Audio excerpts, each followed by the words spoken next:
You might be shocked to learn that many wealthy, high status, high achievers hate themselves. It's deep, toxic shame and lack of self-worth that pushes them to succeed because they mistakenly believe that the new cars and the women and the money will make them feel good about themselves. And for a brief period, money, status, and sex it just doesn't last. And so it becomes chasing the next achievement and living for the next conquest, hoping that the next thing will be the one that makes you consistently happy. But it doesn't work that way. If it did, celebrities would be the happiest people on the planet, yet many celebrities, with everything a man could want, succumb to dramatic interpersonal relationships and drug addiction. I call this the Elvis example, where you achieve your wildest dreams and it's still not enough to make you feel good. So where do you go from there? If you're like Elvis, you drown yourself in drugs and food and your story ends in an early death. But I want to tell you there's a better way. You can still be a peak performer and pursue all the good things in life, yet you can be happy in the process. The key is state control, and state control is the most important skill you can possibly master, because your entire life is nothing more than a series of state changes, with state being a combination of your thoughts, feelings, and sensations. Your entire experience of life from birth to death is nothing more than a series of state changes. And every person on this planet wants to be in a pleasant state as often as possible and a painful state as little as possible. Anyone who disagrees is delusional or dumb. And if there were a magic pill without side effects that made you blissfully happy every day, every person would take that pill. It's a fact that every human desire, and therefore every human action, is a desire for either pleasure or a desire to avoid pain. Unfortunately, many people are not self-aware, and because of ignorance, they haven't mastered state control. And because of poor state management, many people often do things that cause them pain instead of bringing them pleasure. In a rational world, 90% of what we would learn in school would be state control. That world would have very little crime because happy, self-aware people don't want to hurt other people. They want to share happiness and positivity. But we don't live in a rational world. We live in a world where many people couldn't even tell you what their purpose is on this planet, where many people don't even realize that the pursuit of happiness is the most logical way to live, and that structuring your life to be as consistently happy as possible only makes sense. Living your whole life hating yourself outside of brief periods of happiness when you hit your goals is not a rational way to live. Chasing money and status as the sole source of happiness and self-worth is a losing game. Defining your happiness and self-worth by your bank account is a recipe for misery. It's not just irrational, it's insane. Playing the self-hatred game is an insane game to play because it's a game you can't win. Because someone is always taller or tougher or wealthier or has a bigger dick. If you want to play the self-hatred comparison game and beat up on yourself because someone else is doing better than you, you're always going to feel unworthy because someone is always doing better. Taken to its logical extent, you can always find a way to feel unworthy no matter how successful you are. Unworthy because you're not the UFC heavyweight champ, or because you don't have a porn star cock, or because you don't have $160 billion like Jeff Bezos. Even when you become the best salesman in your office and transition your sales skills into building an 8-figure business of your own, you'll always find someone else who's doing better. Someone else who makes you feel bad about what you've accomplished. As long as you don't like yourself and choose to feel bad about yourself because someone else is doing better, you'll never be consistently happy. Because someone's always doing better. Someone always has a bigger private jet, or bigger biceps, or a bigger dick, or a bigger bank account. But it doesn't have to be that way. All you have to do is stop agreeing to play a losing game. It's that simple. When you were a teenager, you dreamed about money and cars and women, and you thought those things would make you happy. And that's the key word, happiness. But at some point along the way, you lost sight of the forest for the trees, and your priorities became purely about the conquest at the expense of your happiness. Because money and status and women are tools for happiness, not the end goal. It's the feeling of consistent happiness that you really want. So start there. It's true that having money and success and the ability to have relationships with women does make it easier to be happy.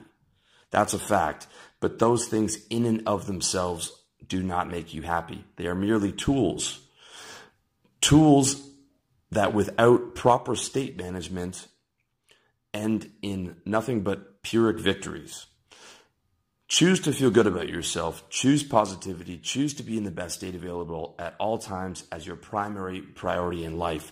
And stop sacrificing your happiness because you didn't achieve the arbitrary goal you set for yourself. Now, don't get me wrong. Being a peak performer is great. Setting goals is great. Challenging yourself is great. But beating yourself up is not. You can go for all the good things in life and for fulfilling your potential without beating up on yourself. It's as simple as choosing not to indulge negative thoughts and dialogue and choosing to create a positive narrative for yourself. Imagine your life is a movie and you're the narrator. And throughout the whole movie, you're constantly telling yourself kind things and picking yourself back up and motivating yourself. And you have a whole chorus of backup singers behind you and inspirational music. Because it's your movie and you can create whatever kind of narrative you want. And the narrative of I'm garbage because someone else is more successful than me does not make any sense. The problem is not having high standards and hitting goals. The problem is telling yourself, I'm garbage and unworthy until I hit that goal or until I become this type of person. And then when you hit those goals, only allowing yourself to be happy for a month or a week or a day until you determine once again that you're still not good enough until you hit the next thing, which is the thing that's going to make you consistently happy. Okay, that is a losing game. Money, status, and women are tools for happiness. They don't solve the problem of self-hatred. Choosing not to hate yourself solves that problem. Choosing to ruthlessly manage your state and refuse to indulge in sadness, anger, or self-loathing solves the problem. Choosing to be grateful for what you have and excited about all the new opportunities and goals and adventures in your future solves the problem. Choosing to love yourself solves the problem. Choosing to do all those things right now is what you need to do. And changing and reframing negative thoughts all day, every day is the game to play. And if you lost yesterday, choosing not to beat yourself up over it today is the right move. By all means, choose to be a peak performer and a high achiever, but also choose to enjoy your life and choose to look forward to hitting your goals. And when you hit your goals, enjoy hitting your goals. Choosing to set a target 3 years in the future and telling yourself you're shit until you hit that target makes no fucking sense. Telling yourself you're shit because you missed revenue targets last month is not the way either. In fact, telling yourself you're shit is never a good frame, never makes sense, never helps you, because it means you're sacrificing your state because some event happened. Choosing to hate yourself until X happened, or because an event happened, or because you failed to hit X, and being miserable makes no sense. Being happy for a brief period in time because you hit your goal and only reverting back to your natural state of self-hatred does not make sense. It's an insane way to live, because the definition of insanity is doing the same thing over and over again, but expecting a different result. Happiness is a skill. In fact, it's the most important skill. And like all skills, it takes practice. You will not magically become happy 5 years from now because you made more money or got more women if you spent the next 5 years neglecting that skill. Using self-hatred as fuel to hit some arbitrary goal that will only briefly allow you not to hate yourself is not the way to live. The way to live is to choose the best state available at all times, regardless of circumstance. The man you want to be is cheerful and charming, so use everything in your power to be that guy at all times. I'm not saying don't aim for outward achievements. I'm all for 100% aiming to fulfill your potential and for being a peak performer. I'm saying don't hate yourself on the way to hitting your goals, because it's fucking insane. Instead, make your beliefs your bitch Be happy and use your achievements and future goals as tools to increase your happiness. If you're going to compare yourself to people, compare yourself to your old self, or to people you grew up with, or to people who don't have the opportunities that you've had. And you'll find yourself feeling grateful for what you have. The fact is, millions of people have AIDS and cancer and diabetes, or they pick up garbage for a living, or wade through sewers, or have to work in factories just to survive. The fact that you don't have any of those things is worthy to be grateful of. Being miserable and self-hating is the same thing as being ungrateful. And not only does it hurt you, but you hurt everyone around you because no one wants to be around your miserable ass. When you see people doing better than you in your industry, be happy for that too, because you know that more success and more money is available to you. And they've already blazed the trail and made the mistakes for you, so all you have to do is model their success. Every scenario can be framed as a win and as moving forward and as positive as long as you commit to positivity. Hating yourself is a choice, and it's a terrible choice to make because nobody can make you feel anything.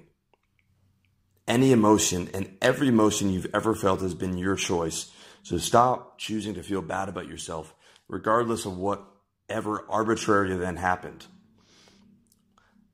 Even though you didn't close the deal, choosing to punish yourself psychologically and hate yourself for 3 days as punishment makes about as much sense as jabbing a knife into your leg for 3 days as physical punishment. It's that insane. Whether you're torturing yourself psychologically or physically, it makes absolutely no sense. In fact, it's the least productive and least useful thing you could possibly do. Most people are aware enough not to physically torture themselves because some event happened or because they made some mistake. So apply that same logic to your psychology and don't torture yourself psychologically because it's just as insane. Make happiness your primary priority. Train yourself to constantly monitor your state and change your focus whenever you're feeling bad. Gratitude works great, so does throwing yourself into your work, and the king of all state changes is physical activity. The easiest way to change your thoughts is to change your physical state. When you do an hour of hot yoga, it's impossible not to feel 15% better. When you do a hard workout of heavy weights, cardio, and follow that up by a steam or a long hot shower and then a cold shower, it's impossible not to feel 15% better. Okay. Self-hatred is the result of high standards. High standards are great to have, but only when you make them your bitch. High standards will help you have the body you want and the lifestyle you want and the girlfriend you want and the income you want, but those things are all worthless when you use self-hatred as a fuel. When you exist just to acquire things because you hate who you are and the payoff only lasts a month or a week or a day before something else happens that knocks you off the brief moment of happiness that you had in a sea of misery, you are living the wrong way. You are living to play an insane game that you can't win. If you want to be as happy as possible, as often as possible, which is the absolute most logical thing you can do with your life, you have to become a master of being aware of how you're feeling and constantly choosing the positive, because positivity is the only logical path. You have to be able to choose the positive even when things don't go your way. In fact, especially when things don't go your way. And to love yourself regardless of whether you close the deal. And sometimes you have to love yourself like your life depends on it, because for some people it does. Depression kills millions of people a year in suicide. And suicide is always the end result of negative thinking. Negative thinking taken to its logical conclusion is self-hatred and suicide. Positive thinking taken to its logical conclusion is self-love and love of life. It's obvious what the right choice is, and waging that daily battle against negativity is the most important and most productive thing you can do with your life. By all means, set high standards. Just don't use self-hatred as the fuel to hit them. And don't beat yourself up when you don't hit a goal. Tell yourself that you're going to work harder and recommit and hit it next time. Fulfill your potential. Be a peak performer, but don't hate yourself in the process, because it just doesn't fucking make sense. If you blow a deal or miss a workout, check yourself for a second, but don't beat yourself up for 3 days, sacrificing state. Just recommit to working harder and doing better next time. And lastly, if you're a peak performer and you want help on living a happier life, go ahead and sign up for my Peak Performers coaching program, and I'd be happy to custom tailor a plan for you, which will help you create the right self-image and give you all the positive reframes and psychological strategies you need to live your best life. And you can check that out over at revolutionarylifestyledesign.com/coaching.